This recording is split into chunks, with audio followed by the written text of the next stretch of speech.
আব্দুল্লাহ ইবনে ওমর বলেন, আমি পেরেশান হয়ে গেলাম, আমি চিন্তিত হয়ে গেলাম। এই সাহাবী এমন কোন আমল করলেন যে আমলের কারণে নবীজি ওনার জীবন দশায় জান্নাতি বলে ঘোষণা দিলেন। আল্লাহর পয়গম্বরের সাহাবী আব্দুল্লাহ ইবনে ওমর রাদিয়াল্লাহু তাআলা আনহু বলেন, আমার মনে জাগলো আমি ওই সাহাবীর বাড়িতে চলে যাব, গিয়ে দেখব উনি এমন কোন আমল করেন যে আমলের কারণে নবীজি ওনাকে জান্নাতি বলে ঘোষণা দিলেন। নবীজি ওনার জীবনের জান্নাতের সার্টিফিকেট দিলেন, জান্নাতের সুসংবাদ দিলেন।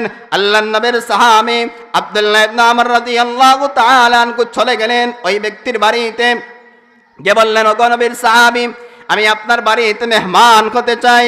আল্লাহর পয়গম্বর বলেন, মান কানা ইউমিনু বিল্লাহি ওয়াল ইয়াউমিল আখির ফালইউকরিম দাইফা। আল্লাহর পয়গম্বর বলেন, যে ব্যক্তি আল্লাহ রাব্বুল আলামিনের উপর বিশ্বাস রাখে, আখিরাতের উপর বিশ্বাস রাখে, আল্লাহর নবী বলেন সে যেন তার মেহমানকে ইজ্জত করে, সে যেন তার মেহমানকে সম্মান করে, সে যেন তার মেহমানের কদর করে।